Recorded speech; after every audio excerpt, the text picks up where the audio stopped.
Jasmine, वो रही हमारी गाड़ी जो हमें आजादी की ओर ले जाएगी। भैया, सनी, सनी! क्या है? हम यह ठीक नहीं कर रहे हैं। मुझे लगता है हमें वापस लौट जाना चाहिए। नहीं, कभी नहीं। मैं वो मास्टर जी और माँ बाबा के पास कभी नहीं जाना चाहता, जो हमें बिल्कुल बुद्धू समझते हैं। बस बहुत हो गया। तुम्हें नहीं लगता? हाँ, तुम बिल्कुल ठीक कह रहे हो। मैं जानता हूँ कि मैं ठीक कह रहा हूँ। बस हम एक बार मुंबई पहुँच जाएं, फिर देखना, मैं इतने पैसे कमाऊंगा कि लोग मेरे बारे में अखबारों में लिखेंगे। फिर सबको पता चल जाएगा कि मेरी योग्यता क्या है। पर हम मुंबई जाके करेंगे क्या? तू फिक्र मत कर, मैं सब संभालूंगा। मैंने कभी भी तुझे निराश किया है? चलो चले। चल जल्दी चल। यात्रीगण कृपया ध्यान दें, मुंबई एक्सप्रेस प्लेटफॉर्म नंबर 2 से रवाना होने के लिए तैयार है।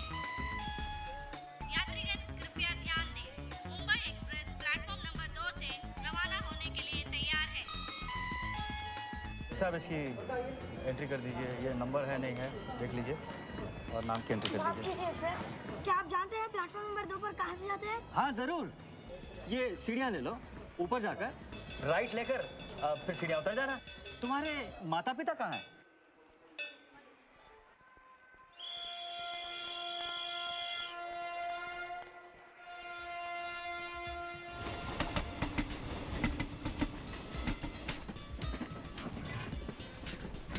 जैस्मिन, यहाँ खाली है।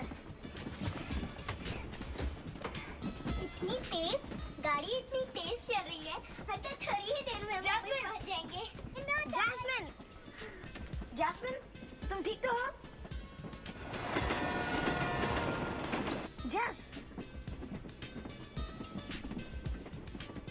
मुंबई पहुंचकर मैं अपने लिए नए कपड़े, जूते और मोबाइल फोन खरीदूंगा। मैं माँ और पापा को दिखा दूंगा कि मेरी योग्यता क्या है। मैं एक दिन इतना अमीर बन जाऊंगा कि किसी को मेरे परीक्षा में मिले खराब नंबरों के बारे में याद ही नहीं रहेगा। क्या पता, शायद मैं जॉनी लीवर की तरह बहुत बड़ा फिल्म स्टार बन जाऊं।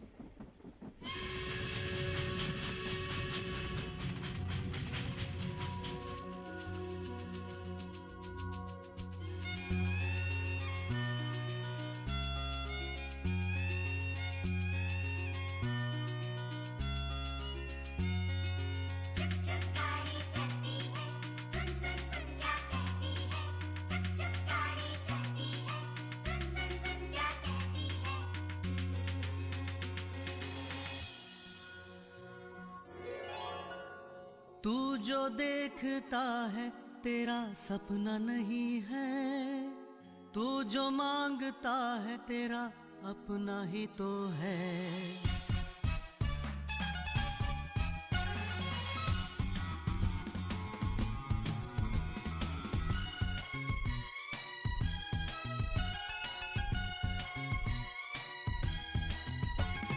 तू जो देखता है तेरा सपना नहीं है, तू जो देखता है तेरा सपना नहीं है, तू जो मांगता है तेरा अपना ही तो है। तेरी क्या बात है, तेरी क्या बात है, तेरी क्या बात है, तेरी क्या बात है। तू जो चाहे मिलेगा, तू जो सोचेगा मिलेगा, तू जो चाहे मिलेगा, तू जो सोचेगा मिलेगा। तुझसे ही ये दिन रात है। तेरी क्या बात है, तेरी क्या बात है, तेरी क्या बात है, तेरी क्या बात है।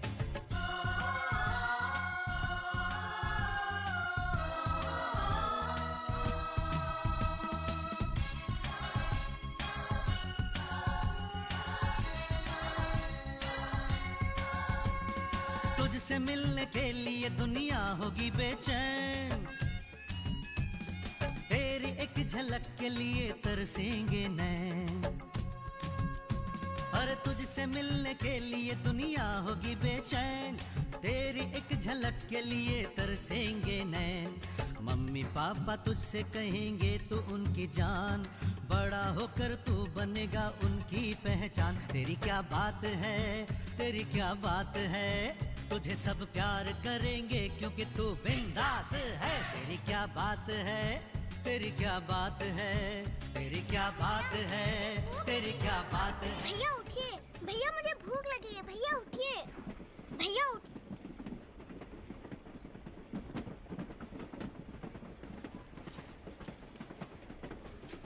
माफ कीजिए सर, मैंने सोचा ये सीट खाली है, मैं जाता हूँ। डरो मत बेटा, सब ठीक हो जाएगा। मेरा नाम राज है। तुम्हारे माता पिता कहाँ हैं? हाँ, वो दूसरे डिब्बे में है। मैं और मेरे बहन चॉकलेट खरीदने गए और रास्ता भूल गए। हम इसीलिए आपसे रास्ता पूछ रहे थे। तुम सच बोल रहे हो?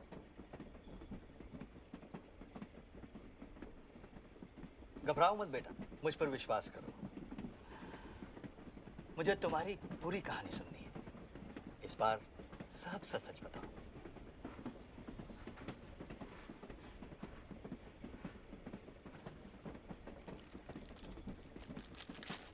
ये लो, बिस्किट खाओ। ले लो, तुम भी लो। और अब मुझे बताओ कि तुम लोग यहाँ क्या कर रहे हो? मेरा नाम सन्नी कुमार है और ये मेरी बहन जैस्मिन कुमार है। हम मुंबई जा रहे हैं ताकि मैं अपने लिए कोई काम ढूंढ सकूं। और तुम्हारे माता पिता? वो नहीं जानते, हम घर से भाग आए हैं। मामला संगीन है। तुम्हें क्या लगता है शहर में तुम्हें क्या काम मिलेगा? मेरा चचेरा भाई बॉबी एक फिल्म स्टूडियो के बाहर चाय की दुकान चलाता है और मुझे भी सबसे बढ़िया अदरक की चाय बनानी आती है। तो तुम चाय की दुकान खोलना चाहते हो? और जैस्मिन, तुम घर से क्यों भागी? मैं अपने सनी भैया के बगैर थोड़ी देर भी नहीं रह सकती। मैं भी चाय की दुकान में भैया का हाथ बटाऊंगी। तो फिर स्कूल कौन जाए? मैं वहाँ कभी नहीं जाऊँगा। वहाँ सब लोग मुझे हर वक्त डांटते रहते हैं, मुझ पर चिल्लाते रहते हैं। मैं अच्छी तरह से पढ़ नहीं सकता, इसमें मेरी क्या गलती है? मुझे लगता है कि ईश्वर ने मुझे दिमाग ही नहीं दिया। बेटा, परमेश्वर ने सब बच्चों को एक सा दिमाग दिया है, पर सब उसका इस्तेमाल अलग अलग तरीके से करते हैं। ईश्वर ने तुम्हें बहादुरी और निडरता दी है और जैस्मिन को एक सच्चा और प्यारा दिल दिया है। ईश्वर ने हम सबको कुछ ना कुछ गुण और योग्यता देकर एक दूसरे से अलग और अपने में अनूठा बनाया है। पर मुझे नहीं लगता ईश्वर हमें चाहते हैं, वरना वो माँ और बाबा को हमें बार बार डांटने से रोकते और हमें इतना गरीब नहीं बनाते। मेरे चाचा वीरेंद्र इतने अमीर होकर भी हमारी कोई मदद नहीं करते। मैं बस ये जानता हूँ कि मैं मुंबई पहुंचकर साबित कर दूंगा कि मेरी भी कोई अहमियत है। मैं अमीर बनूंगा और मेरा भी नाम होगा। अच्छा, तो तुम्हें लगता है कि मशहूर और अमीर होने से तुम लोगों को अपनी अहमियत दिखा सकते हो? हाँ बिल्कुल। और अगर मैं तुम्हें कहूं कि तुम्हें कुछ साबित करने की जरूरत नहीं है तो? मैं ये जानता हूँ कि मुझे ये साबित करना होगा। हमें मुंबई पहुंचने में बहुत देर है। मैं तुम्हें एक कहानी सुनाता हूँ, उसके बाद तुम तय करना कि तुम क्या सोचते हो। थैंक यू अंकल राज, आप बहुत अच्छे हैं। ये मेरा सौभाग्य है। ये कहानी उस ईश्वर की है जो हमें बहुत चाहता है। उसने हम सबको किसी मकसद से बनाया है। वो हम सब की बहुत कद्र करता है। तो सुनो, संसार की शुरुआत में सच्चे परमेश्वर ने सब कुछ बनाया।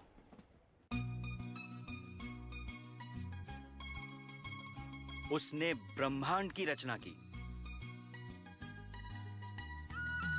उसने इस धरती को बनाया और उसने जीवन दिया। छोटे बड़े सभी प्राणी एक तालमेल के साथ जीते थे, लेकिन उसने अपनी श्रेष्ठ बनावट को आखिर में बनाया। उसने इंसान को बनाया।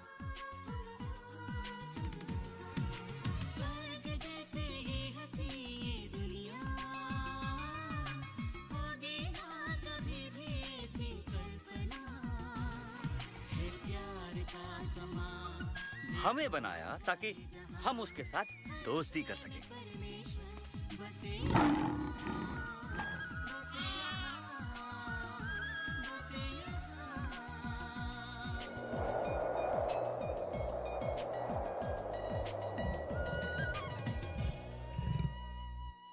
पता है, हम उसके बनाए बागीचे में रहते थे।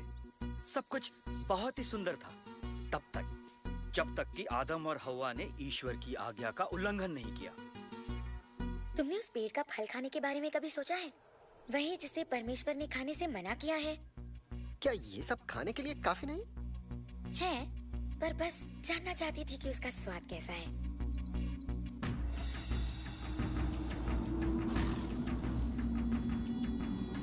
क्या सचमुच परमेश्वर ने कहा कि बाग का कोई फल मत खाना? नहीं, हम हर पेड़ का फल खा सकते हैं, पर परमेश्वर ने कहा तुम उस पेड़ का फल मत खाना जो बाग के बीचों बीच है, ये वाला।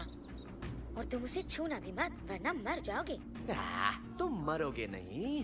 परमेश्वर ये जानता है कि अगर तुमने ये फल खा लिया तो तुम्हारी आंखें खुल जाएंगी। तुम परमेश्वर जैसे बन जाओगे, अच्छे और बुरे को जानने वाले। हव्वा, ये लो।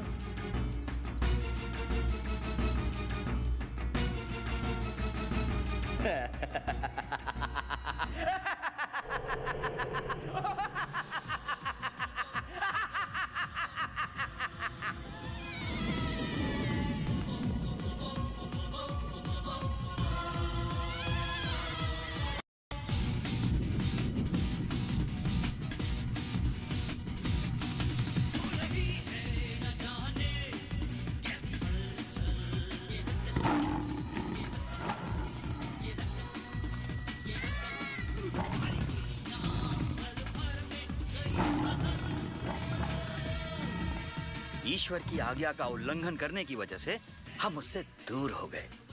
सब कुछ गलत हो गया। हम में हिंसा जागी। हम एक दूसरे को दुख पहुंचाने लगे। हम लालची और स्वार्थी हो गए। हम एक दूसरे से प्यार करना भूल गए।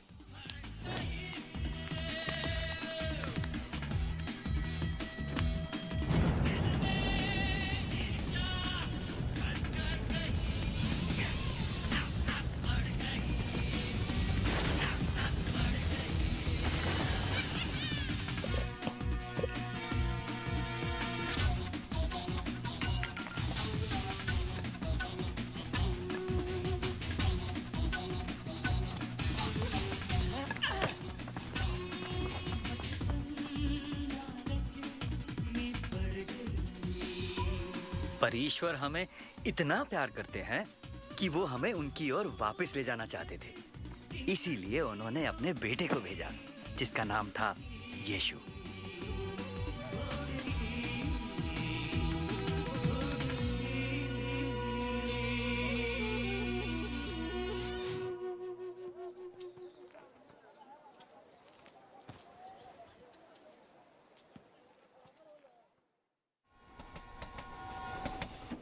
उस लड़के ने पैसे चुराए। हाँ, गलतियां हम सब करते हैं। तुम्हें वो बागीचे वाला सांप याद है? वो आज भी हमें गलत काम करने के लिए उकसाता है। परमेश्वर हमें माफ करना चाहते हैं, इसलिए उन्होंने अपने पुत्र को भेजा। पूरी कहानी सुनकर ही बात तुम्हारी समझ में आएगी। अंकल, क्या आप जानते हैं मुंबई पहुंचने में और कितनी देर है? तुम फिक्र मत करो, हमारे पास बहुत समय है कहानी सुनने के लिए। यीशु जो ईश्वर का बेटा था, मनुष्य बनकर हमारे बीच आया। मरियम नाम की एक लड़की की कोख से उसका जन्म हुआ।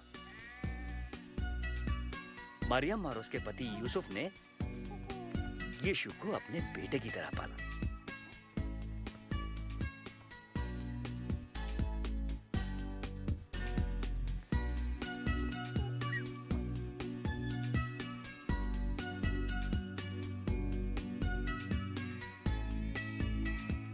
ईश्वर ने स्वर्गदूतों को धरती पर भेजा अपने बेटे के जन्म के बारे में बताने के लिए, और स्वर्गदूतों ने चरवाहों को भेजा उसके स्वागत के लिए। ये सच है, जो स्वर्गदूत ने कहा वो सच है। जब बालक बड़ा हुआ तब उसे बपतिस्मा दिया गया, और जब उसे बपतिस्मा दिया जा रहा था तब स्वर्ग से एक आवाज सुनाई दी, ये मेरा बेटा है जिसे मैं बेहद चाहता हूं, इससे मैं बहुत खुश हूं। और यीशु ने इस धरती पे अपना कार्य शुरू किया, और शैतान भी अपने कार्य में व्यस्त था। शैतान? हाँ, शैतान जो हमें ललचाता है, जो हमें उकसाता है। ईश्वर का दुश्मन वो नहीं चाहता था कि यीशु हमें हमारे पापों से बचाए। इसीलिए शैतान ने यीशु को अपनी इच्छाओं और लालच में भटकाने की कोशिश की।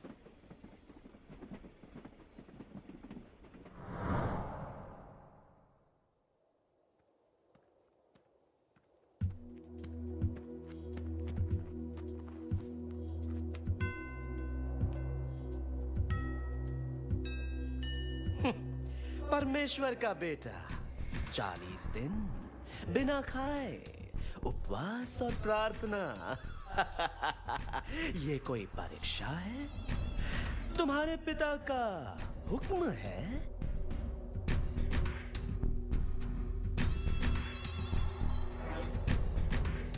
भूख लगी है? हाँ? अगर तुम परमेश्वर के बेटे हो तो इस पत्थर से कहो कि ये रोटी बन जाए।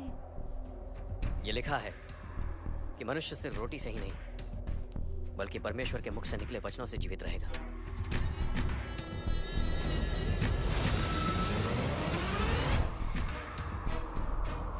अगर तुम परमेश्वर के बेटे हो तो कूद जाओ, क्योंकि लिखा है कि परमेश्वर स्वर्गदूतों को आदेश देगा और वो तुम्हें हाथों हाथ उठा लेंगे ताकि तुम्हारे पैरों में पत्थर से ठेस ना पहुंचे। ये भी लिखा है,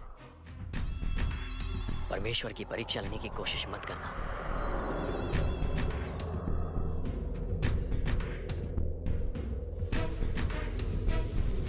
मैं ये सब तुम्हें दे दूंगा अगर तुम सिर्फ और सिर्फ मेरी पूजा करो। दूर हो जा शैतान। लिखा है कि तू अपने प्रभु परमेश्वर को प्रणाम कर और उसी की उपासना कर। हम फिर मिलेंगे।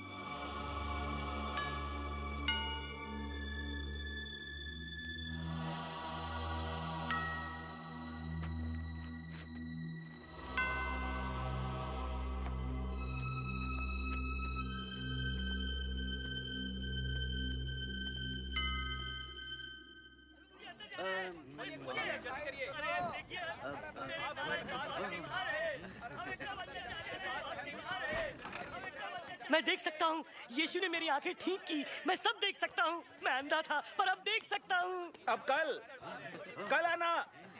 माफ करो, अब कल नहीं। लगता है लोग इस चमत्कारी से खुश हैं। हाँ, इसकी शोहरत दिन ब दिन बढ़ रही है। वो अच्छा आदमी है। निकोदेमस, वो हमें से नहीं है। नहीं, आप लोग कल आना। मैंने कहा आप लोग कल आना। आपको कल देखेंगे, कल।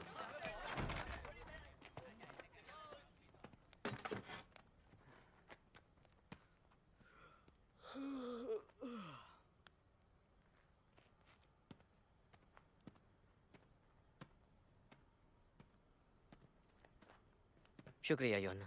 यहूदा, कोई बात नहीं।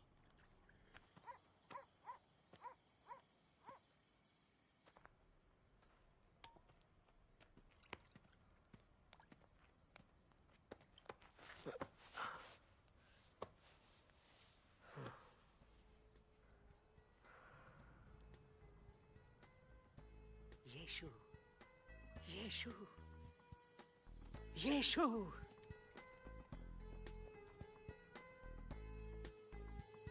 निकोदेमस, यहाँ अंधेरे में क्या कर रहे हैं आप? यीशु, जरूर तुम्हें परमेश्वर ने भेजा है, वरना तुम ये चमत्कार नहीं कर पाते। अगर कोई नए सिरे से जन्म ना ले तो वो परमेश्वर का राज नहीं देख सकता। पर एक इंसान दोबारा कैसे जन्म ले सकता है?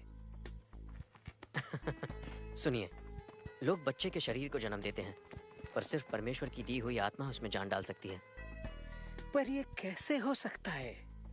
परमेश्वर को इस दुनिया के लोगों से इतना प्यार है कि उसने अपना बेटा भेजा, ताकि जो भी उस पर विश्वास करेगा वो अमर जीवन पाएगा और उसकी आत्मा कभी नहीं मरेगी। परमेश्वर ने अपना बेटा दुनिया में इसलिए नहीं भेजा कि लोगों में बुराई ढूंढे, उसे लोगों को बचाने भेजा है। जो लोग सच्चाई की जिंदगी नहीं जीते उन्हें उजाले से ज्यादा अंधेरा पसंद होता है, पर जो लोग सच्चाई से जीते हैं वो उजाले में आएंगे।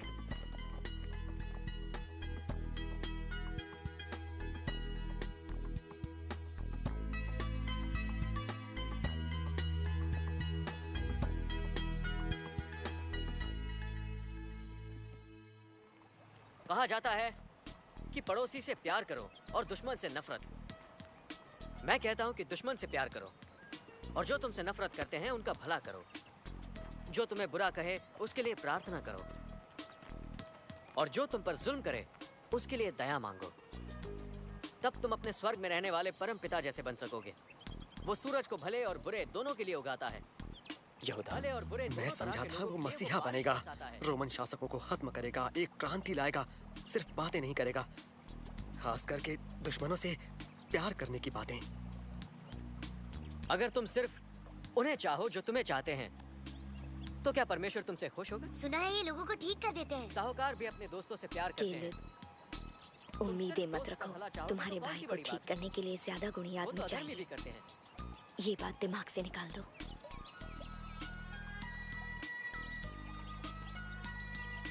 दूसरों से वैसा ही सलूक करो जैसा तुम अपने लिए चाहते हो।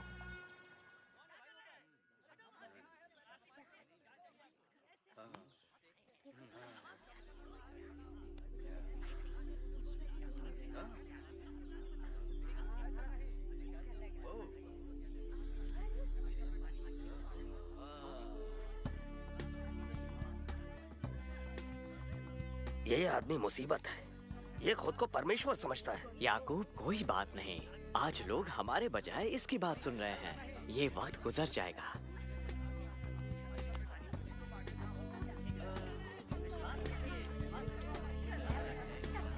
तुम यहाँ रुक क्यों गए? हम अंदर नहीं जा सकेंगे। कोई बात नहीं कालिब, तुमने कोशिश तो की। लेकिन वो आदमी तुम्हें ठीक कर सकता है। मेरे पास एक तरकीब है, चलो।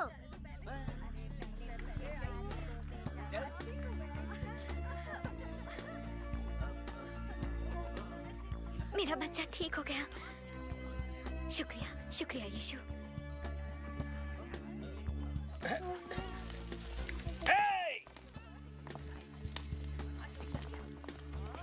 तुम छत पर ये क्या कर रहे हो?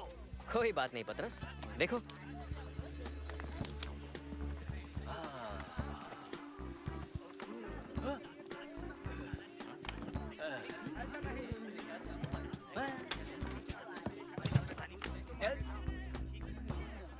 मेरे दोस्त, तुम्हारे गुनाह माफ हो गए। गुनाह माफ हो गए? गुनाह सिर्फ परमेश्वर माफ करता है। वो खुद को परमेश्वर समझता है। आप धर्म की शिक्षा देते हैं, तो कहिए क्या मेरे लिए यह आसान होगा कि इस आदमी से कहूं कि इसके गुनाह माफ हुए, या फिर इससे कहूं कि उठो, चटाई उठाओ और अपने घर जाओ? ये जान लीजिए कि मैं ये दोनों कर सकता हूं। उठो, अपनी चटाई उठाओ और घर जाओ।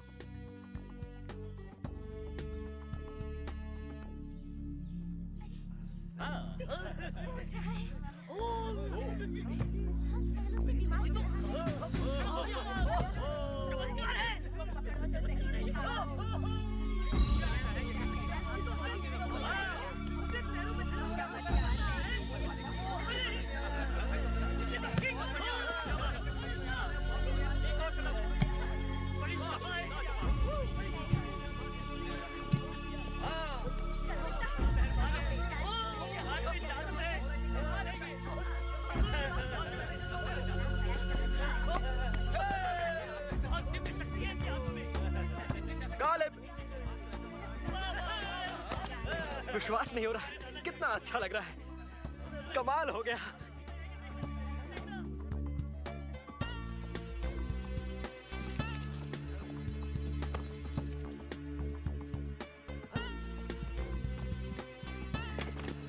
चटाई भूल गया था। कालेब आओ चले, कालेब आओ चले।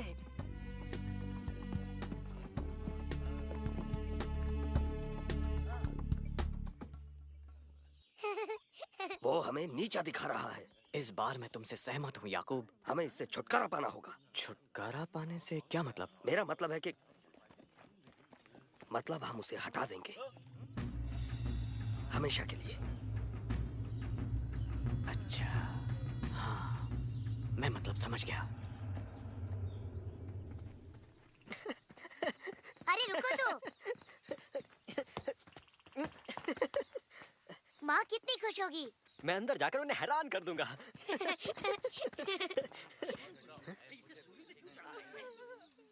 नहीं कालेब, मत देखो। रोम के सिपाही किसी मुजरिम को सूली पर चढ़ा रहे हैं। हम पिछले रास्ते से घर चले गए। बेन्यामिन, बोलो। क्या वो चोरी के लिए भी सूली पर लटका सकते हैं? मुझे नहीं पता। रोम के सिपाही तो जो भी चाहें कर सकते हैं।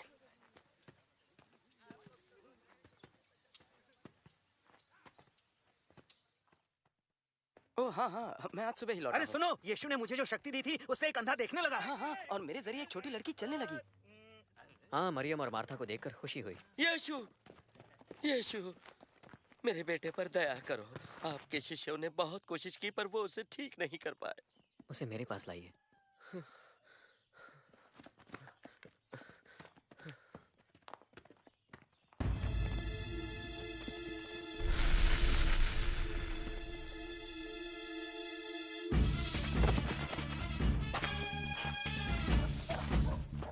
इसकी ये हालत कब से है?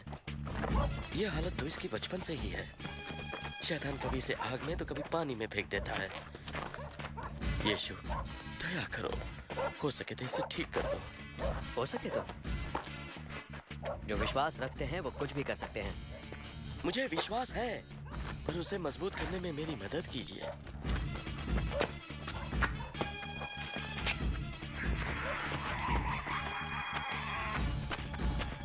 मैं तुम्हें हुक्म देता हूं कि इसे छोड़ दो और दोबारा इसे परेशान मत करना।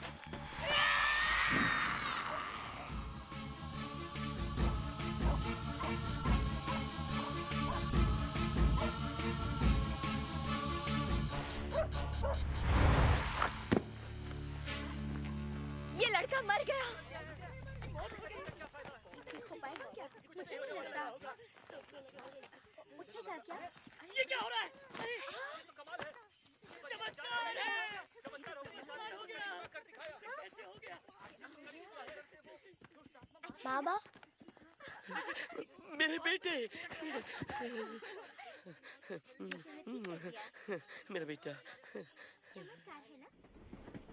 तो क्या यीशु शैतान से भी ज्यादा शक्तिशाली थे? हाँ, ये सच है।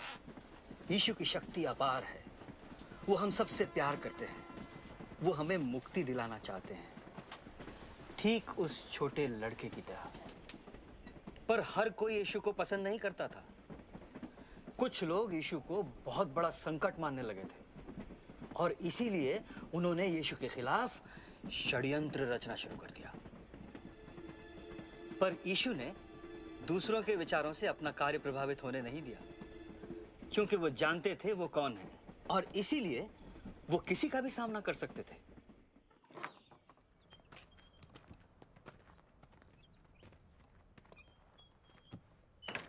यीशु, आज का दिन अच्छा था ना? हाँ, हाँ, अच्छा था। मुझे गद्दारी से किसी और के हवाले कर दिया जाएगा।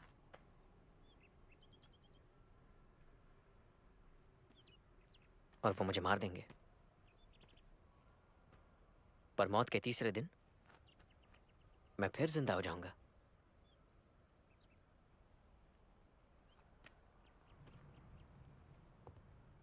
इसका क्या मतलब? मुझे नहीं पता, पर ऐसा होगा क्यों? आप त्योहार मनाने यरूशलेम आए हैं, तो ये देखिए। ऐसे थोड़ी होता है।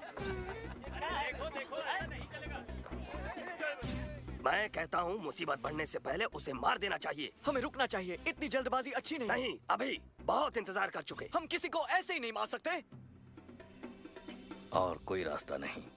इससे पहले कि वो और मुसीबतें खड़ी करे, हम उसे मार देंगे। ऐसी चाल चलेंगे कि रोमन्स को सूली पर चढ़ाने के लिए एक और मुजरिम मिल जाए। पर अभी इंतजार करेंगे। त्योहार मनाने के लिए शहर में बहुत लोग आए हैं, दंगा हो सकता है। वो सब जिन्हें मुझ पर विश्वास है, उन्हें उस पर भी विश्वास है जिसने मुझे भेजा है। क्या जिसने मुझे देखा है, उसने मुझे भेजने वाले को देखा है। मैं इस दुनिया में उजाला बनकर आया हूँ। जिन्हें मुझ पर विश्वास नहीं है, वो अंधेरे में रहेंगे।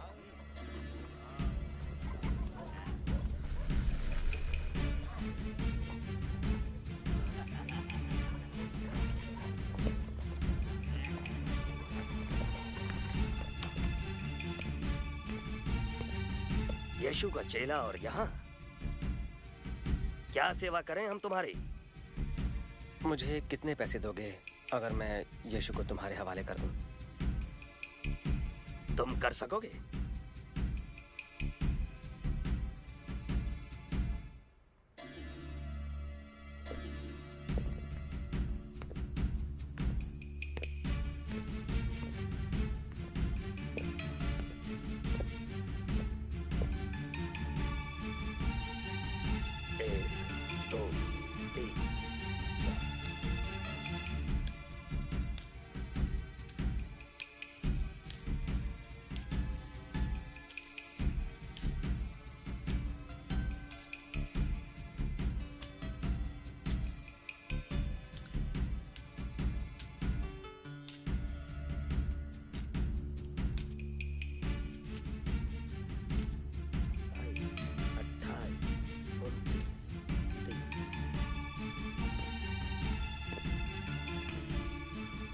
सही वक्त आने पर मैं आपको बता दूंगा।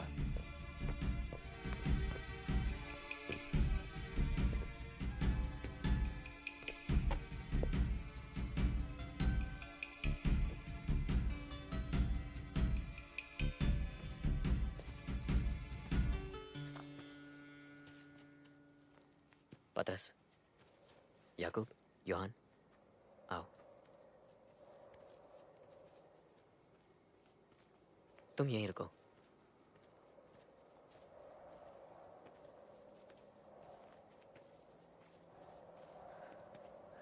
मैं परेशान हूं। ये परेशानी मेरी जान लेगी। यहीं रुको और मेरे लौटने तक जागते रहो। हाँ, ठीक है।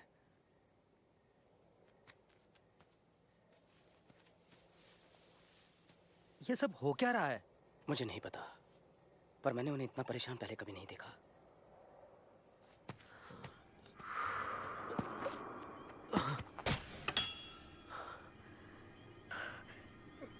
मेरे पिता, अगर हो सके तो मुझे इन सारी तकलीफों से मत गुजरने देना।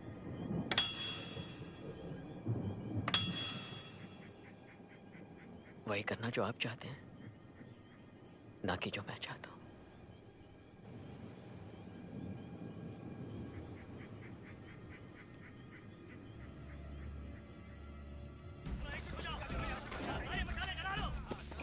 जाओ, हथियार लाओ।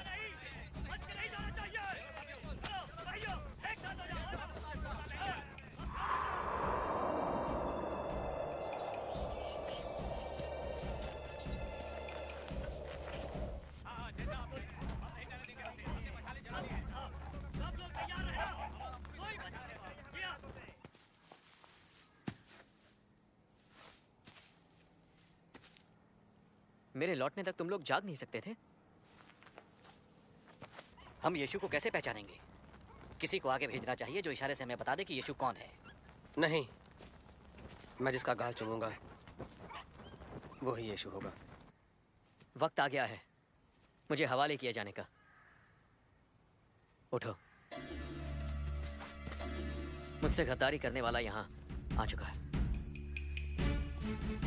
वो ऐसे गिरफ्तार करने आ रहे हैं? अरे आप कैसे आ सकते हैं? हमें कुछ करना चाहिए। आप सुरक्षा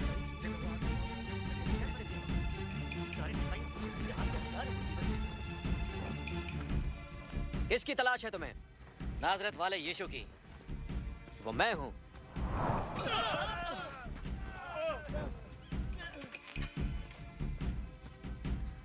किसकी तलाश है तुम्हें? नाजरत वाले यीशु की। मैंने कहा कि वो मैं हूं। जब तुम्हें मेरी तलाश है तो बाकियों को यहां से जाने दो।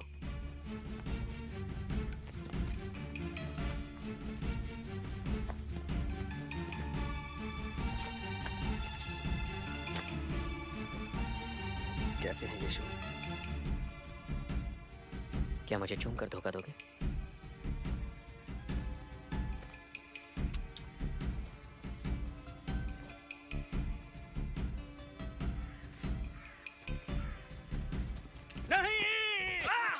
बस करो, फेंक दो अपना खंजर। जो हिंसा के सहारे जिएंगे वो हिंसा से ही मरेंगे। मैं वो तकलीफें उठाऊंगा जो मेरे पिता ने लिखी हैं।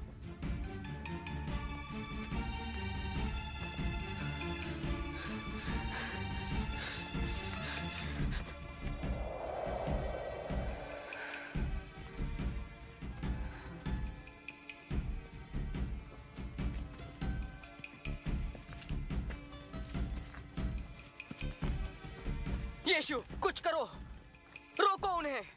क्या तुम नहीं जानते कि अगर मैं कहूं तो मेरे पिता स्वर्गदूतों की 12 फौजें भेज सकते हैं, मगर वो कैसे होगा जो उन्होंने लिखा है?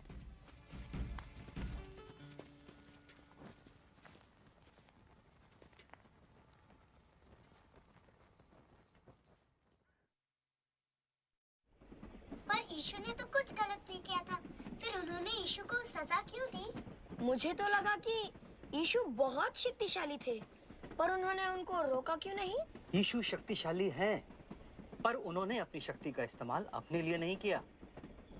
उन्होंने अपनी शक्ति का इस्तेमाल तुम्हारे लिए और तुम्हारे लिए किया। आप क्या कहना चाहते हैं? याद रखो, हम हमारे पापों की वजह से अपने ईश्वर से दूर हो गए थे, और इसकी सजा किसी न किसी को तो भुगतनी ही थी। और वो सजा यीशु ने अपने सर ली।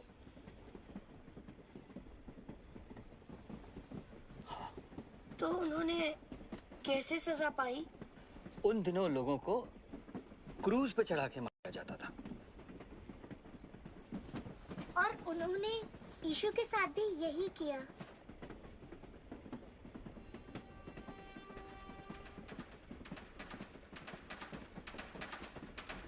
पीछे हटो, पीछे हटो, चलो पीछे खड़े रहो, चलो, चलो, चलो, चलो।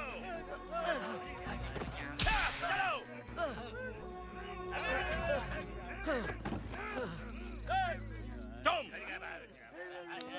इसकी मदद करो।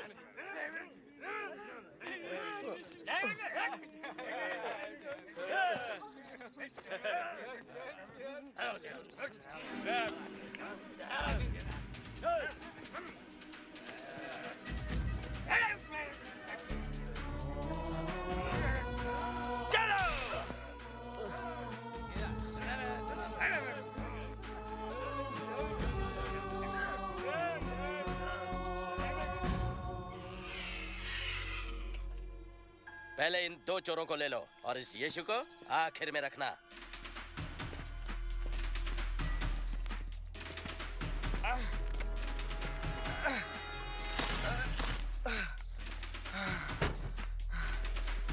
नहीं, नहीं, नहीं, नहीं, नहीं।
क्षमा कर देना।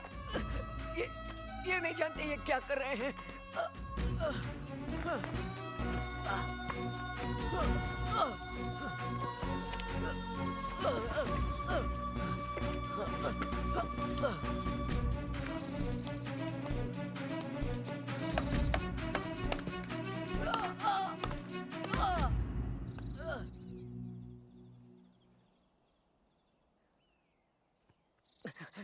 मेरे पिता परमेश्वर मुझसे मुंह क्यों मोड़ लिया? तुम परमेश्वर के बेटे हो ना, फिर बचाओ खुद को और हमें भी। तुझे परमेश्वर का डर नहीं। हम अपने जुर्म की सजा भुगत रहे हैं, पर इन्होंने तो कुछ भी नहीं किया। मुझे याद रखना जब आपका राज आए। वचन देता हूँ कि आज तुम स्वर्ग में रहोगे मेरे साथ।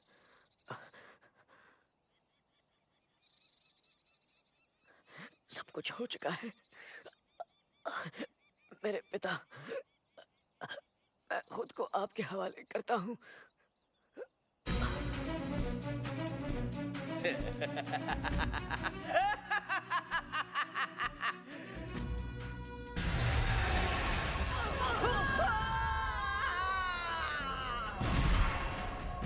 सिपाही, देखो ये मर चुका है या नहीं।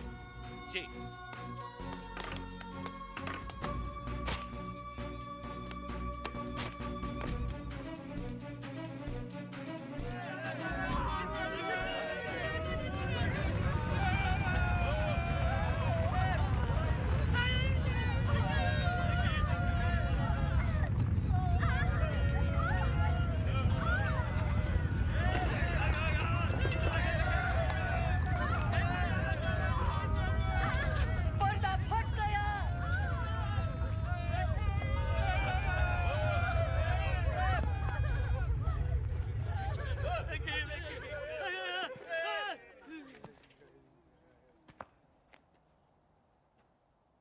ये आदमी सचमुच परमेश्वर का बेटा था।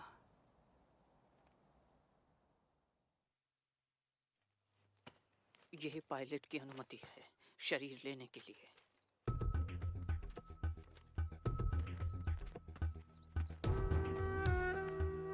यूसुफ, यूसुफ, रुको, मैं मदद करता हूँ। तुम निकोदेमस, तुम सबको बताना चाहते हो कि तुम इनके मानने वालों में से हो?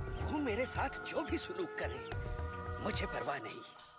दर्द सहा, क्या क्या किया, जान भी तुमने दिया।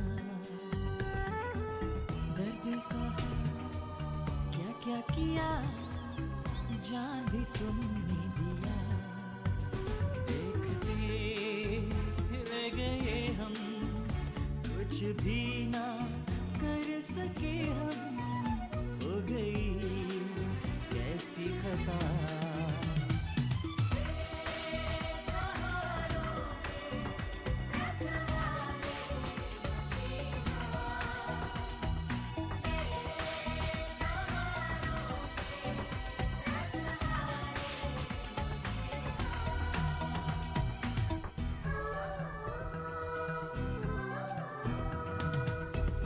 हुए को राह दिखाया, कमजोरों को जीना सिखाया। थाम के हाथ गिरने से बचाया, खुशियों से फैला के उजाला। प्यार जिंदगी में भर डाला।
हमें इसी बात का डर था। शहर के शासक हमें ढूंढ रहे हैं।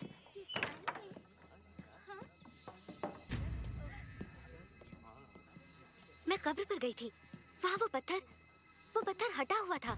वहाँ पर एक स्वर्गदूत भी था और स्वर्गदूत ने कहा कि यीशु मृतकों में से जी उठे हैं, ठीक जैसा उन्होंने कहा था। स्वर्गदूत कहे या आदमी, मरने के बाद कोई जिंदा नहीं हो सकता। कैसे हो? देखो उनका भूत। क्यों डर रहे हो तुम लोग? तुम्हें कोई शक है? देखो मेरे हाथ, मेरे पैर, और देखो कि मैं कौन हूँ। भूतों के पास मेरी तरह शरीर नहीं होते। तुम्हारे पास खाने को कुछ है?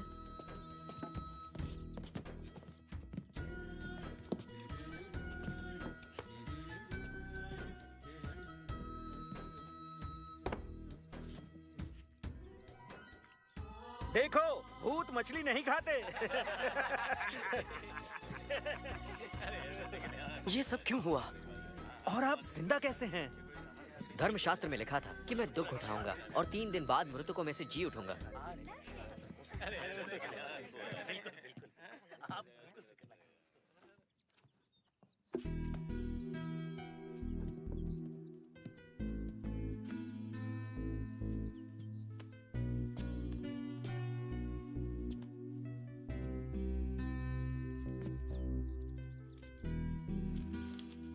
ये आपका है, मैंने इसे चुराया था।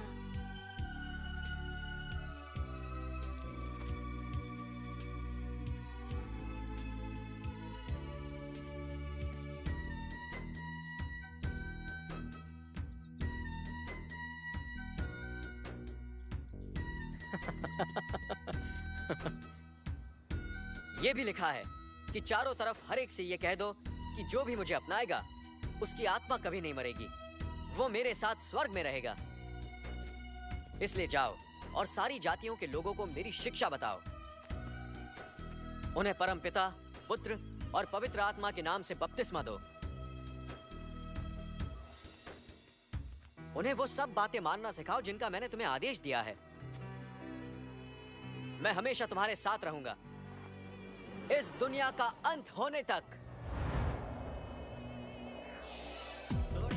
गैलिली के लोगों, आकाश की तरफ क्या देख रहे हो? यीशु को स्वर्ग में ले गए हैं। पर एक दिन वो वापस आएंगे, उसी तरह जिस तरह तुमने उन्हें जाते देखा।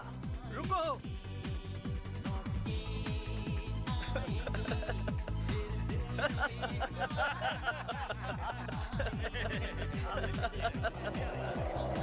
क्या बात है!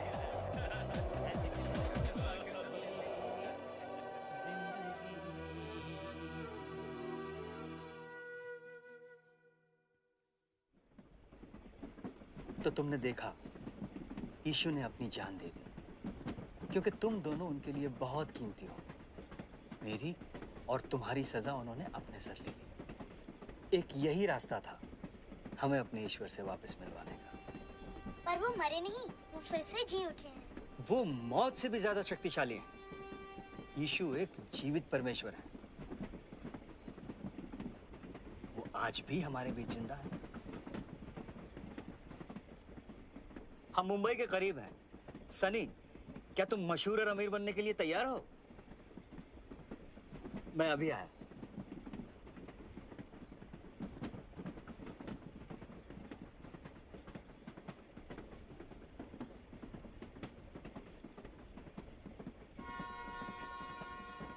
जैस्मिन, मुझे लगता है हमें घर वापस लौट जाना चाहिए।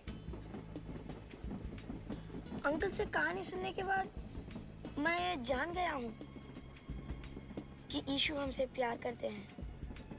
मुझे लगता है कि हमारी भी कोई अहमियत है। तुम समझ रही हो ना मैं क्या कहना चाहता हूँ? हाँ, मैं समझ रही हूँ। राज अंकल से यीशु की कहानी सुनकर मुझे ये पता चला कि कोई मुझसे भी प्यार करता है। सनी, हम मुंबई पहुंचने वाले हैं। क्या तुम तैयार हो? नहीं, हमें घर वापस जाना है, पर पता नहीं कैसे। हमें यहाँ तक आने की भी टिकट नहीं थी। अगर टीसी आ गए तो तुम टीसी की फिक्र मत करो। क्यों नहीं?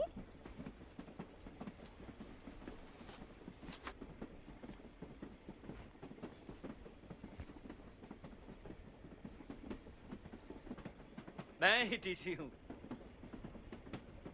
और मैंने खुद तुम्हारे टिकट के पैसे भर दिए हैं। सच? ये तो उसी तरह है जैसे यीशु ने हम सब की गलतियों की कीमत चुकाई। बिल्कुल सच। और मैं तुम्हें खुद लेके जाऊंगा वापस। तो हमें यीशु के बारे में और कुछ बताइए। यीशु के दिल में तुम्हारे लिए बहुत अहमियत है, इसलिए नहीं कि तुम क्या करते हो या नहीं करते, बल्कि इसलिए कि ईश्वर ने अपने समान तुम्हारी रचना की है। तुम जैसे भी हो वो तुम्हें चाहते हैं और इसीलिए उन्होंने मौत को भी गले लगा लिया ताकि तुम उनके साथ रह सको।